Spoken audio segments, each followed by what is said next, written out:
This video is not your typical rebrand video because we're not going to talk about how many books you should be reading next year, how much water you should be drinking, or how much exercise you should be doing. Because frankly, I know you already watched a video like that last year, and it got you exactly where you are right now. And your attempt to create this new and improved version of yourself isn't going to last very long unless you use this comprehensive guide that I'm about to share with you so you can completely transform your identity. I have personally applied this exact formula into my life, and I was able to go from a shy, insecure, and overweight girl who had a ton of social anxiety and doormat tendencies to a woman that owns her own confidence, runs her own business, travels around the world, and is able to talk to anybody. As a brand strategist and designer for over 4 years, I have helped over hundreds and hundreds of businesses transform from side hustle to premium status. And the thing that you need to know about rebranding yourself, how you look, is only 25% of the formula. If you look at all of your favorite brands like Gucci and Chanel, their logo and their products aren't actually revolutionary, right? But you see them as revolutionary because they have believed in their value, their luxury value for the longest time, and they communicate that belief through their branding. And therefore, they made you believe in their value because they believed it first within themselves. And that's why there are so many people that are willing to pay thousands just to have that logo imprinted on a bag. It's not the bag that's revolutionary, but it's the logo that resembles a meaning. It gives them an emotional connection, emotional feeling about who they are. Just like rebranding a business, your brand consists of 4 different layers. In order to create real changes in your identity, it's important that you work through each layer because this is going to create your unshakable identity. Once you make this commitment with yourself, there is no going back. This exact process is going to make you so much more magnetic, so much more powerful in what you do, and you are going to manifest faster than ever and actually get reality to change according to your rules. Have you ever thought to yourself, why does it feel like every time I'm starting a new habit, there's this force working against me? How are some people more prone to success while others are always prone to failure? In the book Psycho-Cybernetics, the author Maxwell Maltz is a plastic surgeon, and he developed a connection between personal development and cosmetic surgery. Maltz realized that cosmetic surgery didn't always make the clients feel better. While some people had their lives massively changed and they were able to reach success by simply having a nose job, other people's lives stayed the exact same. His findings then showed that our self-image, how we essentially see ourselves, plays a huge role in the trajectory of our life, whether through success or through failure. So much of who we are, what we do, and the course of our life is determined by one simple source, which is our thoughts. In order to get more out of life, you have to understand that your mind is a software program and essentially works as a machine. You actually have 100% free will to choose how you want to see yourself. The way we see ourselves today is an accumulation of our childhood experiences, as well as very significant and emotional times like a breakup. For example, if you've been called ugly by your stepmother all throughout your childhood, then you probably showed up to school wearing baggy clothes, putting your hood up, and not making eye contact with anybody. You kept your head down and you made yourself look as small as possible. And then later on in adulthood, you kept attracting very surface level men that didn't want real commitment with you. And you always felt like you weren't attractive enough for certain job opportunities. Do you see how by simply letting this identity run your life, you are actually creating boundaries around what you can and cannot have? Your inner self creates an inner identity of who you think you are, which then dominoes into your values and beliefs, and then it trickles down into your capabilities, and then it trickles down to your behaviors. And in conclusion, it affects the course of events that happen in your life that keep reinforcing the fact that you think you're ugly. The health, the wealth, the relationships that we all desire is a byproduct of the self-identity that we associate ourselves with. So therefore, if you do want to create a new future and create real change, you can no longer analyze your problems and solve your problems through your old state of being, because that old state of mind has led you to this very moment today. We can only create a new life through a new state of being, and through simply committing and truly believing that you are worthy of an amazing life. You'd be surprised as to how easy it is to attract amazing people, how easy it is to attract amazing opportunities, and how easy it is to look and feel your best. But the hardest part is not the actual physical work. The hardest part is to convince yourself that you're already this new person, even when your environment is telling you a different story. So in order to design and create a new version of you, you have to be willing to let go of the old. And when you drop your old self, that old self is going to try to come back time and time again. And this is the very difficult part because it's the part that is most uncomfortable. Because your old self is very familiar. But if you really want to change, you have to be very proactive about your choice into becoming your new self. This is where you get to write your own rules around how life works for you. This is where you get to set higher standards for life today. This is where you are going to be raising your price tag. The very first step to raising your price is to not wait for other people to value you. You need to start valuing yourself and stop accepting crumbs. You're not a garage sale where people can just show up and haggle down your price. You are a one-of-a-kind boutique and you set your own prices. If certain people can't pay or can't afford your price, that's fine. But the price doesn't change. Now, the second step is to pick 2 to 3 key areas in your life that you want to change, and that you know that if you change these areas for the better, it's going to completely transform your life. Now, once you have picked 2 to 3 key areas, I want you to write one goal in each of the areas. Now, as you're reading back on those goals, do you feel an emotional charge?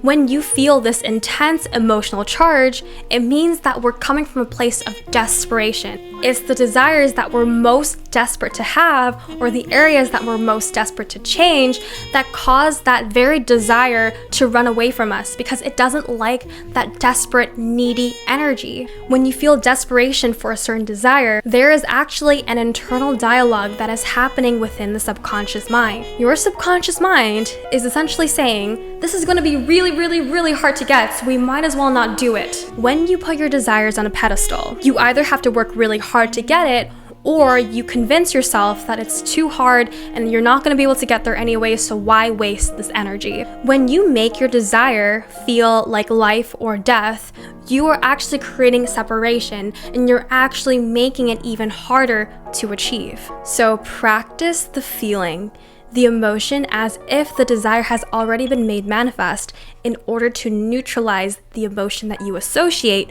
your desire to. Now, step 3 is to write and execute your playbook. A really big mistake that people tend to make is that they assume that they have to write a long, exhaustive list of all the things that they need to do in order to get to that goal. And how often has that worked out for you?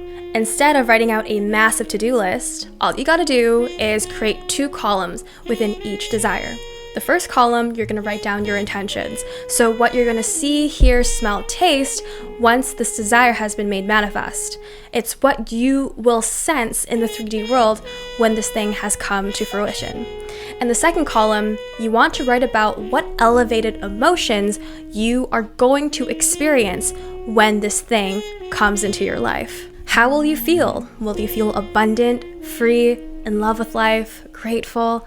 What are all of the emotions that are going to come up once you have experienced it? The secret to speedy manifestation isn't about waiting for things outside of you to help you create this emotion. It's about changing your internal state of being before the desire has made manifest. It's about who you become through the manifestation process. Trust me, it's a lot faster to be able to get to your desires this way because it's easier and it makes the journey a lot more pleasant. This is the most important layer to master because we are going to be connecting your inner reality with your outer world. This means we're connecting the playbook that you have written in the last step and implementing it into your current reality. Where a lot of people go wrong in this step is that they assume that they have to trick and manipulate people into thinking that they're already this golden object. When you feel that you have to trick or manipulate people into thinking that you're already this person, but you are actually using their validation as a way to give yourself permission to become this new version of yourself, you're giving your power away to them. The moment you put your attention on how other people are perceiving you, you lose your power over your own life. You are bound to fail, and this step won't work for you. You can't tell people or convince people that you're Chanel when you still think and act like Target. Now, the real question you're probably wondering is, how can I convince myself to see myself in a different way? It takes consistent practice, both in the physical and mental world, in order for you to birth your new identity. For example, if you have desires to be an inspirational speaker and to be able to speak in front of millions and millions of people, but if all the past experiences that you had in relation to public speaking is you going beet red, your heart beating out of your chest, you feeling very shy and you feel very small, and you hear and see people laughing and snickering at you, it's going to feel utterly impossible when you transition from one identity to the other without letting go of your past. And you even think that you're delusional. And you might even say to yourself, who am I to have this? Who am I to want this? This isn't me. But as long as you keep living in the emotions of the past, you will continue to live in the past. You have to actively practice your new being. Now, how can you do this? Through mastering your capabilities. The first capability that you want to work on is to expand your knowledge either through books or courses. If this future version of you has unique skills that she excels at, for example, technical skills or soft skills, what would they be? And how do you accelerate yourself to that stage now? The second capability that you want to master is to understand and study your favorite movie characters, influencers, celebrities, even gurus. Write notes on how they act and how they behave and how they present themselves. How do they talk when they're talking to their followers? How do they talk when they're talking in front of a camera? How do they walk? How do they walk with confidence? And you study every inch of how they present themselves and implementing it in your daily routine, you will suddenly see two people coming into one. And you'll realize that it's actually way more natural as you practice this way of being. Number 3, mentally rehearse who this new version of you is. Now, you may think this is a little crazy, but hear me out. If you've been the type of person with major social anxiety and you've dealt with this all your life, but this new version of you is Maddie Perez from Euphoria, then you obviously feel this huge gap between the Maddie version of you and this current version of you. Therefore, being this Maddie version of you is going to feel so out of reach because you think to yourself, there's no way I could ever be her, but you want to be her, right?